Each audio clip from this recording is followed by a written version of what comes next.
अक्सर ऐसा होता है ना कि महीने के आखिर में हम सोचते हैं कि सैलरी गई तो गई कहाँ। अगर ये आपकी भी कहानी है तो आप अकेले नहीं हैं। आज हम 50-30-20 रूल को समझने वाले हैं। एक ऐसा सिंपल सा फ्रेमवर्क जो खास तौर पर बिजी लोगों को अपने फाइनेंस पर वापस कंट्रोल पाने में मदद कर सकता है। देखिए, बजट को देखने का ये एक बिल्कुल अलग तरीका है। ये सिर्फ नंबरों का हिसाब किताब नहीं है, बल्कि ये समझने का तरीका है कि हमारे लिए असल में क्या जरूरी है। और सच कहूं तो सोच का ये बदलाव ही फाइनेंशियल क्लैरिटी की तरफ पहला कदम है। तो सवाल ये है कि ये क्लैरिटी आए कैसे? बस यहीं पर बजट काम आता है। ये बिल्कुल वैसा है जैसे आप अपने पैसों को बता रहे हों कि उसे कहाँ जाना है, बजाय इसके कि आप सोचते रहें कि वो कहाँ चला गया। मतलब कंट्रोल वापस अपने हाथ में लेना। और अच्छी बात यह है कि फाइनेंस को आसान बनाने के लिए एक ट्राइड एंड टेस्टेड नियम पहले से मौजूद है।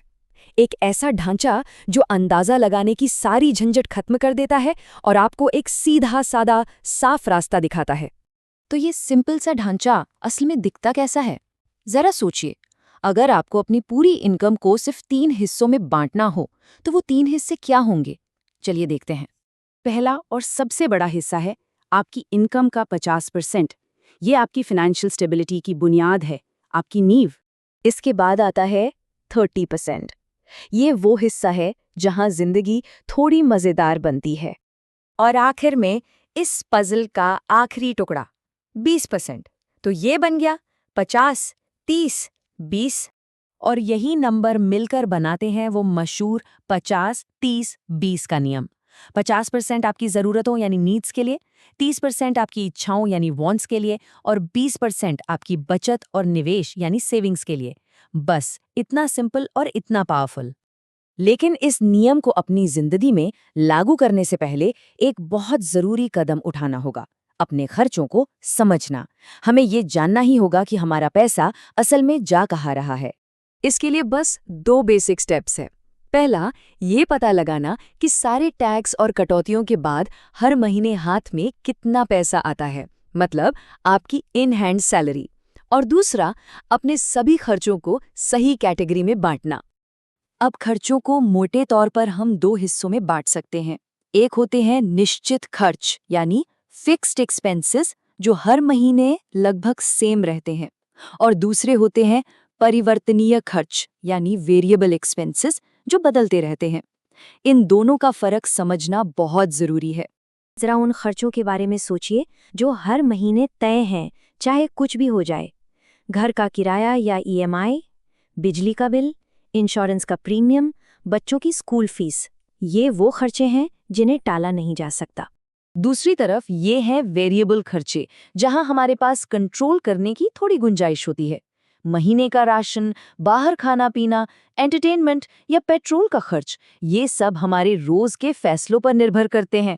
तो अब जब हमने अपने खर्चों को इन कैटेगरीज में बांट लिया है, तो चलिए अब इन सबको एक साथ जोड़कर देखते हैं। आइए समझते हैं कि 50-30-20 का नियम असल जिंदगी में कैसा दिखता है। याद है वो फिक्स्ड खर्चे जिनकी हमने अभी बात की थी?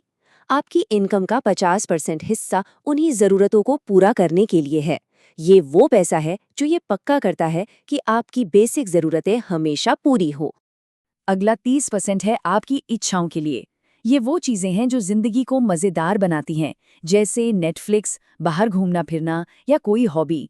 आपके ज्यादातर वेरिएबल खर्चे इसी कैटेगरी में आते हैं। इसे आप अपनी लाइफस्टाइल कैटेगरी भी कह सकते हैं। और आखिर में शायद सबसे जरूरी हिस्सा, आखिरी 20%। ये पैसा आपके आज के लिए नहीं, बल्कि आपके आने वाले कल के लिए है। चाहे आप इसे सेव करें, इन्वेस्ट करें या कोई पुराना लोन चुकाएं, ये वो पैसा है जो लंबे समय तक आपके लिए काम करता है। तो इस सब का मतलब क्या है? देखिए, ये सिर्फ नंबरों का हिसाब रखने से कहीं ज्यादा है। ये असल में फाइनेंशियल फ्रीडम यानी वित्तीय स्वतंत्रता पाने के बारे में है। ये नियम आपको एक जबरदस्त क्लैरिटी देता है, और जब क्लैरिटी होती है तो कंट्रोल अपने आप आ जाता है। जब हमें पता होता है कि हमारा पैसा कहाँ जा रहा है, तो हम उसे अपने सपनों और लक्ष्यों की तरफ मोड़ सकते हैं। तो अब सवाल ये है कि अपनी फाइनेंशियल फ्रीडम की इमारत बनाने के लिए पहली ईंट कौन सी होगी? याद रखिए, कितना भी लंबा सफर क्यों ना हो, शुरुआत तो एक कदम से ही होती है।